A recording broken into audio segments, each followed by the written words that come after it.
महत्त्वाच्या बातमीने सुरुवात करूयात। मुख्यमंत्री एकनाथ शिंदे आणि उपमुख्यमंत्री देवेंद्र फडणवीस यांच्या हस्ते मुंबई सौंदर्यीकरण प्रकल्पाअंतर्गत पूर्व आणि पश्चिम उपनगरातील प्रकल्पांच्या भूमिपूजन जे आहे ते करण्यात आलेले आणि यावेळी मुंबई ही स्वप्ननगरी आहे। मुंबई स्वच्छ सुंदर असली पाहिजे, संपूर्ण मुंबईचं कायापालट करण्याचा संकल्प सरकारने केला असल्याचंही मुख्यमंत्र्यांनी यावेळी म्हटलं।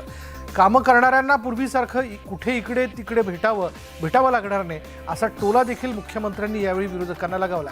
मुंबईत पुढील 2 वर्षात चांगले रस्ते तयार होतील असंही त्यांनी सांगितलंय।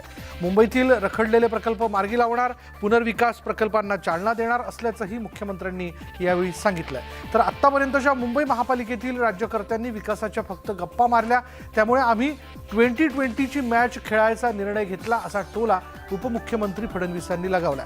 पालिका ही कोणाची खासगी मालमत्ता नाही, पालिका ही लोकांच्या मालकीची आहे असंही फडणवीसांनी म्हटलंय।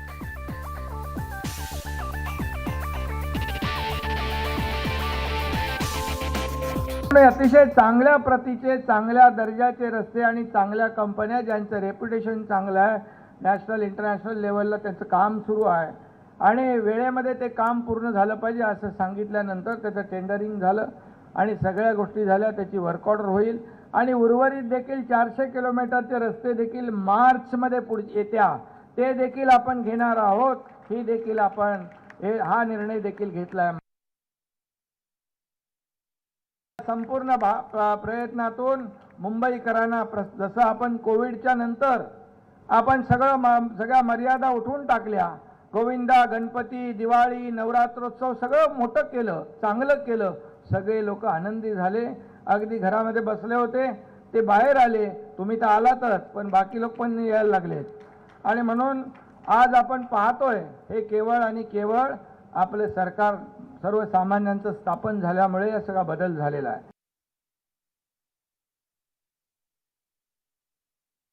मुंबईतले जे शौचालय आहेत, मी चहल यांना सांगितलं हे शौचालय एकदा दोनदा तीनदा नाही तर 24 तास त्याची सफाई झाली पाहिजे, लोकांना निरोगी वातावरणामध्ये जगता आलं पाहिजे, अशा प्रकारची भूमिका आपण घेतलेली आहे। आणि म्हणून हा जो काही सुशोभीकरणाचं जे काही काम आहे पूर्वीसारखं काही विशिष्ट भागापुरतं मर्यादित राहणार नाही, संपूर्ण मुंबईचा कायापालट करायचा आपण निर्धार केलेला आहे आणि म्हणून सरकारचा कायापालट मुंबईचा हे आपलं घोषवाक्य आहे। 3 वर्ष निर्णय न घेणं, निर्णय थांबवणं, स्थगिती देणं याच्यामध्ये जवळपास वाया गेले।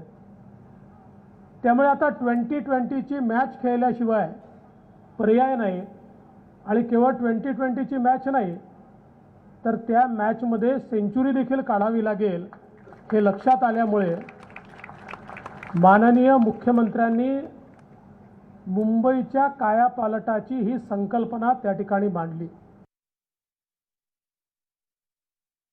आणि हे सरकार जनतेचं सरकार आहे।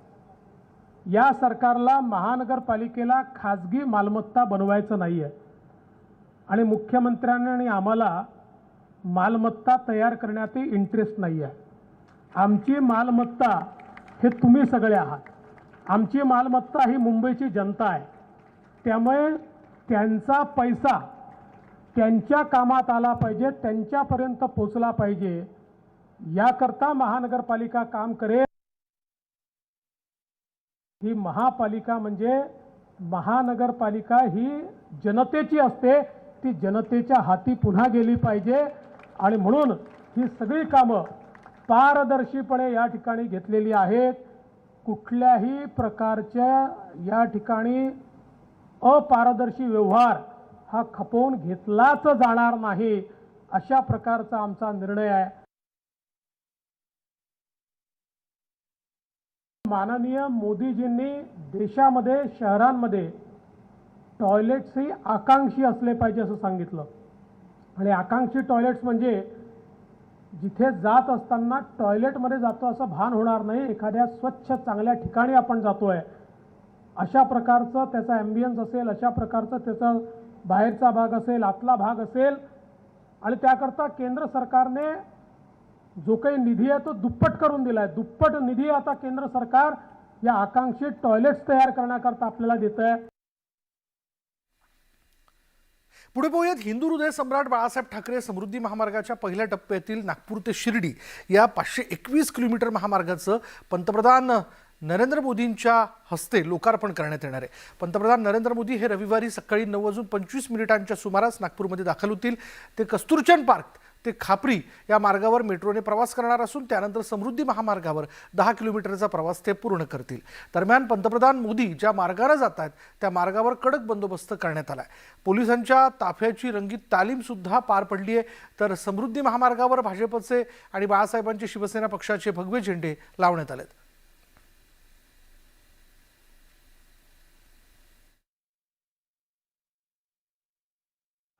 हजारो लाखो लोकांना एक दिलासा आणि वरदान ठरणारा हा महामार्ग जो आहे ॲक्सेस कंट्रोल याचं लोकार्पण होतं आहे. अतिशय आनंद आहे आणि समाधानही आहे, कारण याची सुरुवात झाली त्यावेळेस त्या सरकारमध्ये राज्याचे तत्कालीन मुख्यमंत्री देवेंद्र फडणवीस साहेब होते आणि त्यांनी याची सुरुवात केली. त्यांच्या संकल्पनेतून हा महामार्ग सुरू झाला आणि मी त्यावेळेस मंत्री होतो. ती जबाबदारी MSRTC खात्यावर होती आणि आता मी मुख्यमंत्री आहे. असा योगायोग आहे की सुरुवात आणि लोकार्पण पाहायला मिळतं आहे आणि या समृद्धी महामार्गाचं नावही बाळासाहेबांचं देण्याचं भाग्य मिळालं, त्याचाही आनंद आहे. तयारी अतिशय जोरात आहे. विदर्भाला, मराठवाड्याला वरदान ठरणारा समृद्धी महामार्ग किंवा विदर्भ मराठवाडाच नाही, उत्तर महाराष्ट्रालाही वरदान ठरणारा समृद्धी महामार्ग याचं लोकार्पण माननीय पंतप्रधान साहेब करत आहेत. त्याचसोबत रेल्वेचे काही प्रोजेक्ट्स आहेत. त्या काळामध्ये महाराष्ट्रात सरकार असताना 2 प्रोजेक्ट आम्ही पाठवले होते.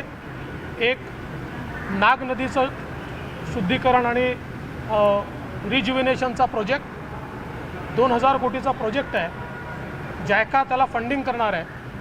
त्या प्रोजेक्टला देखील कालच्या कॅबिनेटमध्ये मान्यता मिळालेली आहे आणि त्याचसोबत मेट्रोचा फेज 2 यालाही मान्यता मिळालेली आहे. त्यामुळे मला असं वाटतं की नागपूरकरता तर अतिशय ऐतिहासिक अशा प्रकारचा दिवस हा माननीय पंतप्रधानांच्या माध्यमातून या ठिकाणी येतो आहे. पुढे बघत आजच्या दिवसभरातली एक महत्त्वाची घडामोड. राज्याचे उच्च आणि तंत्र शिक्षण मंत्री चंद्रकांत पाटील यांच्यावर शाईफेक करण्यात आली. पिंपरी चिंचवडमध्ये एका कार्यक्रमासाठी चंद्रकांत पाटील आलेले असताना त्यांच्यावर शाईफेक करण्यात आली. हा कार्यक्रम आटपून ते निघत असताना अचानक एक जण बाहेर आला. त्यानं थेट चंद्रकांत पाटील यांच्या चेहऱ्यावरती शाई फेकली.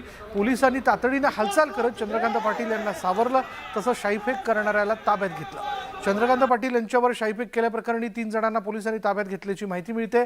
आणि चंद्रकांत पाटील यांनी शाळा सुरू करण्यासाठी सरकारवर अनुदानाकरता अवलंबून का राहता असा सवाल करत महात्मा फुले, डॉक्टर बाबासाहेब आंबेडकर, कर्मवीर भाऊराव पाटील यांनी शाळा सुरू करण्यासाठी भीक मागितली होती असं वादग्रस्त वक्तव्य केलं. या वक्तव्यावरून वाद निर्माण झाल्यानंतर चंद्रकांत पाटील यांनी दिलगिरी व्यक्त केली होती. मात्र चंद्रकांत पाटलांविरोधात अनेक ठिकाणी आंदोलनं करण्यात आली.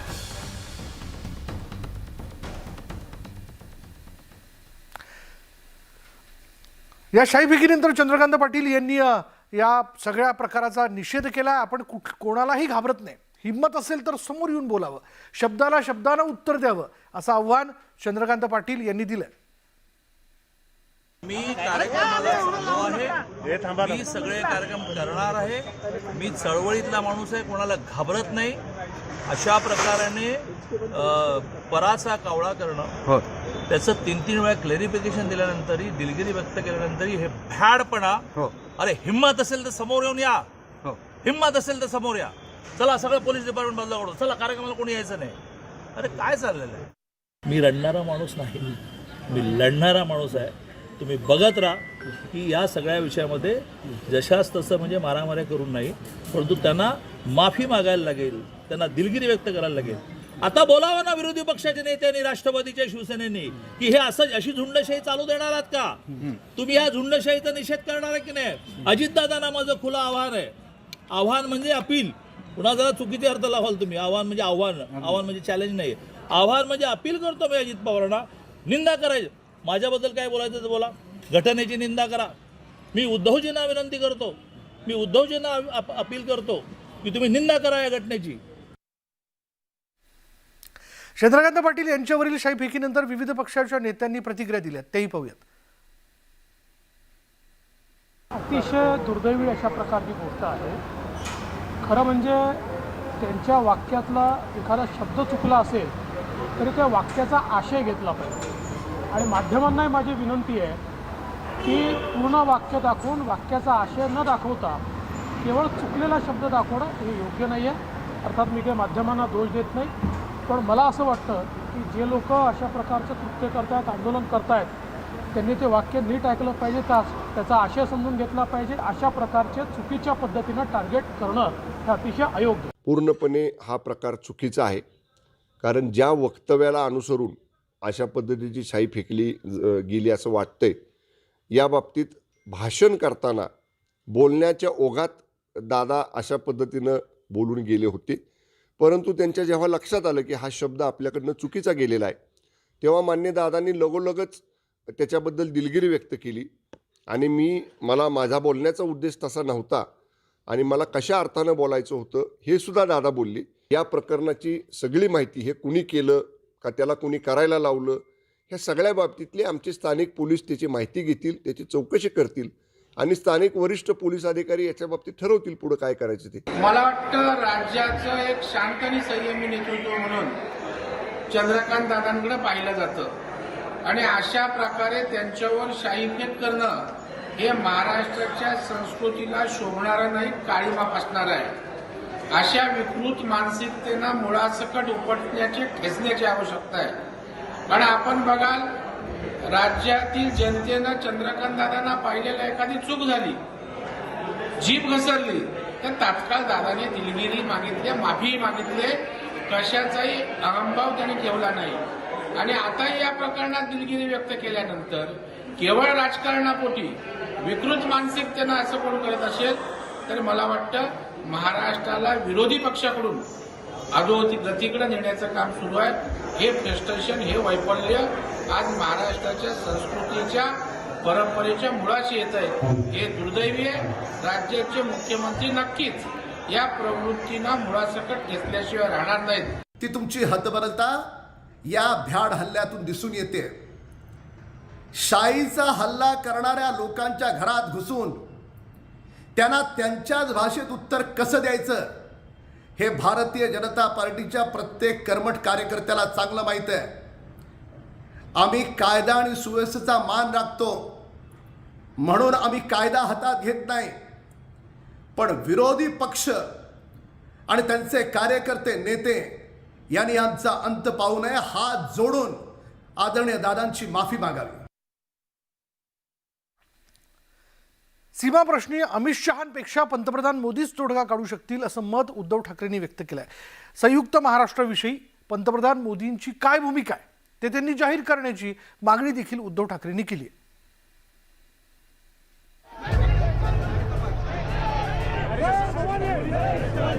बेळगाव सीमा प्रश्नावर केंद्रीय गृहमंत्री अमित शहा हेच तोडगा काढू शकतील असा सगळ्यांना विश्वास आहे. त्यामुळेच महाराष्ट्रातील सत्ताधाऱ्यांसह विरोधी पक्षाच्या नेत्यांनी केंद्रीय मंत्री अमित शहांच्या गाठीभेटी घ्यायला सुरुवात केली आहे. पण या प्रश्नावर पंतप्रधान नरेंद्र मोदीच तोडगा काढू शकतात असं उद्धव ठाकरेंना वाटतं. त्यामुळेच सीमा प्रश्नी मोदींनी परखड मत मांडावं असं उद्धव ठाकरेंनी म्हटलंय. जर पंतप्रधानांनी उद्या जरूर यावं, आम्हाला जरूर आमचे कान टोचावे, तुमचा तो अधिकार आहे, त्यांचा अधिकार आहे, पण ते अधिकार तो दिल्यानंतर तुम्ही महाराष्ट्र आणि कर्नाटक, जो कर्नाटक व्याप्त महाराष्ट्र आहे आणि कर्नाटकच्या मुख्यमंत्र्याची आरेरावी जी सुरू आहे तिच्याबद्दल सुद्धा तुम्ही सणकून बोललंच पाहिजे. अख्खा महाराष्ट्र तुमची उद्या महाराष्ट्र आणि कर्नाटकाच्या प्रश्नावरती भूमिकेची वाट बघतोय. बेळगाव निपाणी कारवारसह मराठी भाषिकांचा संयुक्त महाराष्ट्र झालाच पाहिजे अशी उद्धव ठाकरेंच्या पक्षाची भूमिका आहे. संयुक्त महाराष्ट्राविषयी पंतप्रधान नरेंद्र मोदींची काय भूमिका आहे ते त्यांनी जाहीर करण्याची मागणीही उद्धव ठाकरेंनी केली आहे. हे रस्ते होतील आणि ते केलेच पाहिजे, पण एका मोठ्या रस्त्याचं तुम्ही उद्घाटन करत असताना महाराष्ट्र आणि कर्नाटकाचा रस्ता कर्नाटक महाराष्ट्रासाठी बंद करत असेल आणि बंद केलेला असेल तर पंतप्रधान म्हणून तुम्ही त्यांना काय बोलणार आहात आणि महाराष्ट्राला काय दिलासा देणार आहे ते पहिलं बोला आणि मग शिवसेना प्रमुखांच्या नावाने असलेल्या त्या महामार्गाचं उद्घाटन करा.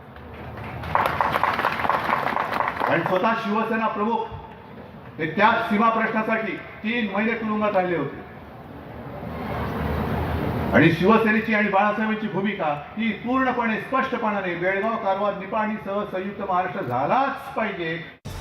मुंबईसह महाराष्ट्रातल्या अनेक सीमा भागांवर वेगवेगळ्या राज्यांचा डोळा आहे. याबाबत पंतप्रधान नरेंद्र मोदींनी त्यांची भूमिका स्पष्ट केल्यास भविष्यात सरकारला खिंडीत गाठण्याची रणनीती उद्धव ठाकरेंची असावी. पण भाजपची सीमावादावरची सावध भूमिका पाहता मोदी सहजासहजी ठाकरेंच्या जाळ्यात अडकणार नाहीत हे अधोरेखित होत आहे. जालन्याहून रवी जयस्वालसह ब्युरो रिपोर्ट, न्यूज 18 लोकमत.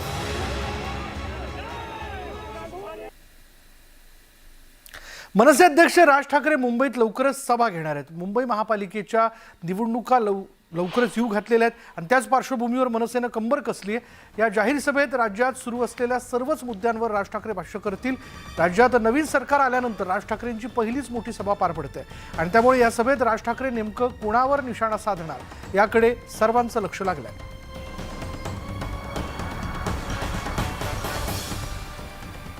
आता बातमी आहे न्यूज 18 लोकमतच्या इम्पॅक्टची.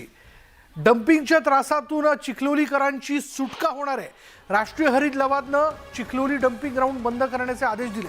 चिखलोलीकरांच्या कायदेशीर लढ्याला मोठं यश मिळालं आहे. न्यूज 18 लोकमतनं चिखलोलीकरांच्या समस्यांची बातमी लावून धरली होती आणि यानंतर लवकरच संयुक्त कचरा प्रकल्प सुरू होणार आहे. न्यायालयाच्या आदेशानंतर 3 नगरपालिकांचा डम्पिंग ग्राउंडचा मार्ग मोकळा होईल आणि यानंतर आता चिखलोलीकरांनी न्यूज 18 लोकमतचे आभार मानले. आपण स्थानिकांच्या प्रतिक्रिया जाणून घेऊया ज्यांनी डम्पिंग ग्राउंडसाठी कायदेशीर लढा दिलेला होता. पहिली प्रतिक्रिया काय? खरं तर मी हरित लवादाचे मनपूर्वक अभिनंदन करतो की त्यांनी नागरिकांच्या बाजूने कौल दिला आणि हरित लवादाने डम्पिंग त्वरित बंद करण्याचे आदेश देऊनसुद्धा अद्यापही आपण बघू शकता की अजूनसुद्धा इथे कचरा डंप केला जातो आहे. मग ही नगरपालिकेची मनमानी म्हणायची की लोकांना कुठेतरी दाबण्याचा प्रयत्न म्हणायचा. अगदी. आणि जर हे बंद होत नसेल, आता अगोदर आम्हाला नगरपालिका किंवा पोलीस प्रशासन म्हणायचं तुमच्याकडे कोर्टाचे कोणते आदेश आहेत का, कोणतं ऑर्डर आहे का? आता तुमच्याकडे कोर्टाचे आदेश आलेले आहेत. मला तुम्हाला विचारायचं आहे, तुमचा लढा यशस्वी झालेला आहे, ग्रीन ट्रिब्युनलने आदेश दिलेले आहेत आता. हो नक्कीच, कारण ह्याच्यासाठी कायदेशीर लढाई हीच करावी लागणार होती. तर मागील वर्षभरामध्ये ग्रीन ट्रिब्युनलबरोबर आम्ही सतत पत्रव्यवहार करत होतो आणि त्याच्यानंतर कायदेशीर न्यायालयात आम्ही दाद मागितली आणि त्याला यश मिळालेलं आहे. पण यश हे फक्त कागदोपत्री आहे, पण अंमलबजावणी अजून तरी झालेली नाही. अंमलबजावणी कधी? कागदोपत्री यश मिळालंय ही पहिली महत्त्वाची पायरी मानली जाते. कागदोपत्री यश मिळालंय ही पहिली पायरी मानली जाते. याच्या पुढच्या ज्या पायऱ्या आहेत त्या आता अंबरनाथ नगर परिषदेला पुढे चढायच्या आहेत आणि एकूण परिस्थिती बघता या ठिकाणची जी अगोदरची जी परिस्थिती होती, हा पूर्ण डोंगराळ भाग होता, इथे टेकडी होती निसर्गरम्य अशी, ती पूर्ववत करण्याची, इथे झाडं लावण्याची आणि इथे मायनिंग करून इथला कचरा पूर्णपणे काढून नेऊन आणि पालिकेला जो काय आत्तापर्यंत 31 लाखाचा जो दंड लावलेला आहे त्यांनी, तो या सुशोभीकरणासाठी इथली जमीन पुन्हा पूर्ववत करण्यासाठी, या जमिनीत जे काही दूषित पाणी गेलेलं आहे किंवा जे काही केमिकल इथे साचले असतील ती परिस्थिती पूर्ववत करण्यासाठी ती वापरली जावी. अगदी खरं. अगदी शेवटची प्रतिक्रिया तुमच्याकडनं जाणून घ्यायची आहे. आता जो त्रास होता तो त्रास संपताना दृष्टिक्षेपात येतो आहे, फक्त आता अजून काही काळ त्रास सहन करावा लागतोय. खरंच हा त्रास एवढा भयंकर आहे की आता सुद्धा तुम्ही बघू शकता की इथे माशांनी एवढं हैराण केलेलं आहे आणि असा वास पण घेऊ शकत नाही, एवढा बेकार वास आहे. बरोबर. आणि खरंच सांगतो ना, हे लवकरात लवकर हटलं पाहिजे. आणि आता ब्रेकनंतर आपण बघणार आहोत आंतरधर्मीय प्रेम प्रकरणात कुटुंबापासून दुरावलेल्या मुलींसाठी राज्य सरकार एक विशेष समिती स्थापन करणार आहे. आंतरधर्मीय प्रेमविवाह केलेल्या मुलींच्या आयुष्यात सध्या काय सुरू आहे याबाबत ही समिती माहिती घेईल. येत्या 7 दिवसात 10 सदस्यांची समिती स्थापन करण्यात येते आणि ही समिती आंतरधर्मीय प्रेम प्रकरणामुळे ज्या मुली कुटुंबापासून दूर गेलेल्या आहेत त्यांना भेटून त्यांच्या समस्या जाणून घेईल. या मुलींशी समन्वय साधून त्यांच्या समस्या सोडवण्यासाठी सरकार प्रयत्न करणार असल्याची माहिती आहे. श्रद्धा वालकर हत्याकांड प्रकरणानंतर शिंदे फडणवीस सरकारने हे मोठं पाऊल उचललं.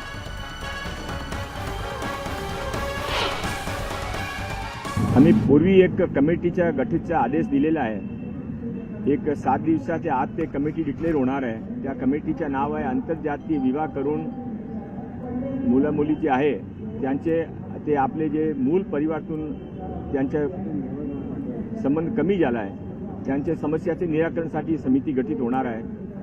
10 लोकांची समिती होणार आहे. पुढे बघूयात नवी मुंबईकरांचं मेट्रोचं स्वप्न लवकरच प्रत्यक्षात उतरत आहे. नवी मुंबई मेट्रोचा ट्रायल चाचणी जी आहे तिची पार पडलेली आहे असून सेंटर पार्क ते उत्सव चौकपर्यंत ही चाचणी यशस्वीरित्या पार पडली. नवी मुंबईतील या फेजचं काम पूर्ण झाल्यानं काही दिवसात प्रत्यक्ष नागरिकांच्या सेवेत मेट्रो दाखल होणार असल्याचं बोललं जात आहे. आणि या पहिल्या टप्प्याच्या मेट्रोला लागणारी RDSO आणि CMRSची परवानगी प्राप्त झालेली आहे आणि त्यामुळे नवी मुंबईकरांचं मेट्रोचं स्वप्न लवकरच पूर्ण होणार असून लगेचच दुसऱ्या फेजचं काम जोरात सुरू असून त्यालाही लवकरच मुहूर्त मिळणार असल्याचं बोललं जात आहे. आणि यानंतर इथे वेळ झाली का ब्रेकची. ब्रेक घेऊयात. पहा फक्त न्यूज 18 लोकमत.